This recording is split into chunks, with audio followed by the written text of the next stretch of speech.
Bonjour à tous et bienvenue dans ce webinaire Data Grand Est. Je suis Antoine Richard, chef de projet SIG à la région, et ensemble aujourd'hui nous allons découvrir les nouvelles fonctionnalités du plugin QGIS de Data Grand Est. Alors pour rappel, ces webinaires s'inscrivent dans le programme d'animation au sens large de Data Grand Est et nous vous donnons rendez-vous les premiers jeudis de chaque mois pour découvrir avec nous pendant une heure une thématique, un outil que nous avons choisi et que nous souhaitons partager avec vous, notamment aussi avec certains retours d'expérience.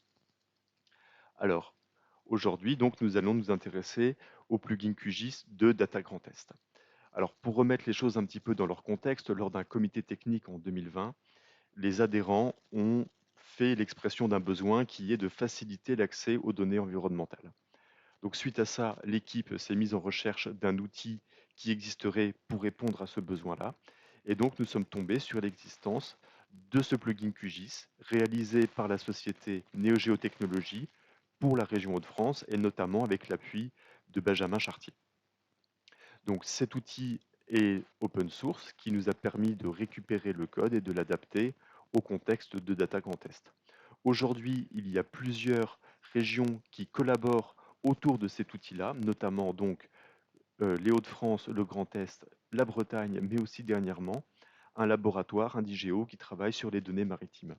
Le fait que ça soit un outil en open source, ça nous permet de partager le code, de mutualiser les correctifs et les améliorations pour que ça bénéficie à tous nos utilisateurs.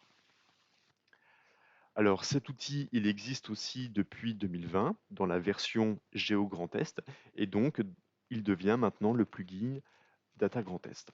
Alors cet outil a déjà rencontré un certain succès puisqu'il y a eu plus de 3500 téléchargements du plugin Géo Grand Est. On vous remercie pour l'intérêt que vous portez à cet outil-là. Et puis, au travers des diverses réunions ou des diverses discussions qu'on peut avoir avec vous, vous nous faites remonter que cet outil vous facilite votre quotidien dans votre travail sur QGIS. Et donc, pour nous, c'est source de satisfaction. Donc, merci à tous. Dernier point pour ce contexte, ce plugin QGIS s'inscrit aussi dans la stratégie globale de Data Grand Est, notamment sur les axes de partage et de valorisation du patrimoine de données. Au niveau des objectifs, donc, ce plugin répond à plusieurs points. Tout d'abord, centraliser et organiser clairement les données de la plateforme Data Grand Est, faciliter l'accès et la réutilisation des informations dans l'outil open source QGIS, valoriser le patrimoine data de notre région et aussi c'est un outil commun entre la région et l'État, notamment l'Adréal Grand Est, qui a publié plus d'une trentaine de couches dans le plugin QGIS. Voilà ce qui permet aussi de vous donner l'accès à des informations publiées par l'Adréal et la région toujours à jour puisque c'est nous qui les gérons directement.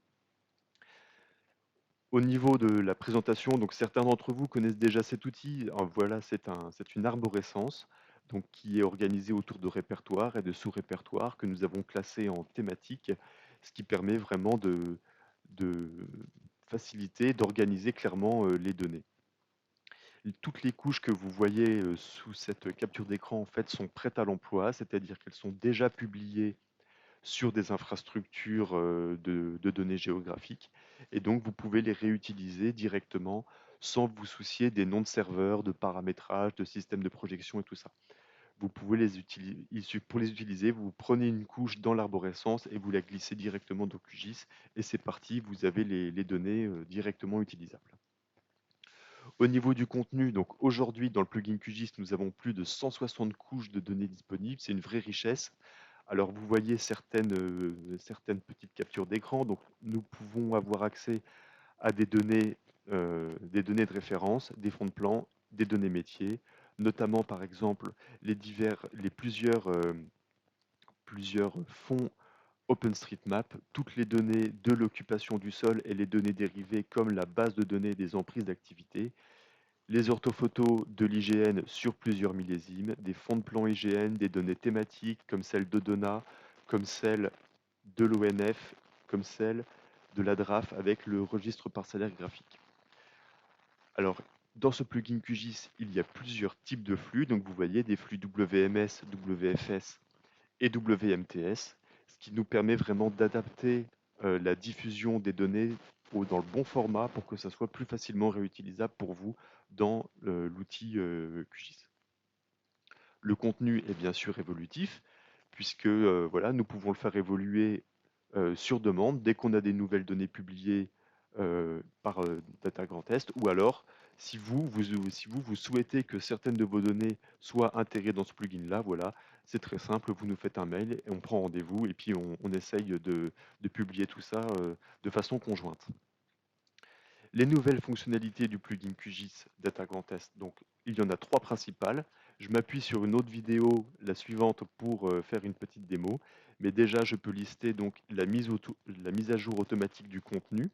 Donc vous n'aurez pas besoin de recliquer à chaque fois sur mettre à jour, mettre à jour. C'est nous qui mettons à jour. Et donc à chaque fois que vous relancez QGIS, vous découvrirez l'arborescence qui s'enrichit de nouveaux contenus. Il y a aussi la recherche de couches par mots-clés avec une petite barre de texte de recherche. Par exemple, vous tapez ortho et vous verrez que la liste se rafraîchit selon votre mot-clé. Et puis la recherche de couches par emprise. Donc vous allez zoomer sur une partie d'un territoire et donc vous activez l'option rechercher par emprise et donc la liste se rafraîchit uniquement sur les données présentes sur votre emprise. Donc ces trois fonctionnalités-là, elles ont été introduites notamment par Indigeo que j'ai cité tout à l'heure. Alors tout d'abord, pour bénéficier de cet nouvel outil, vous devez désinstaller le plugin QGIS GeoGrandTest. Donc voici la procédure. C'est assez simple, ça se fait en quelques clics.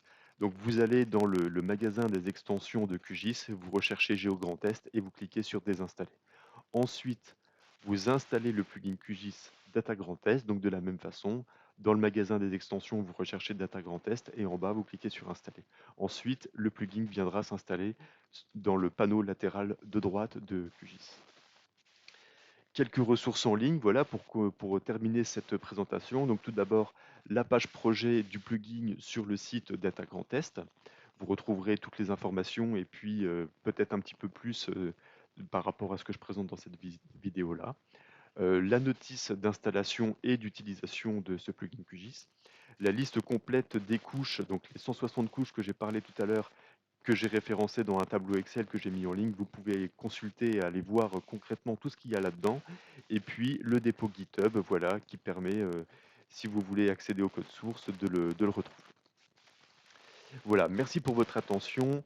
Nous allons passer à une phase de questions-réponses et suite à ça, donc une phase de démonstration directement sur QGIS. Merci à tous, bonne journée.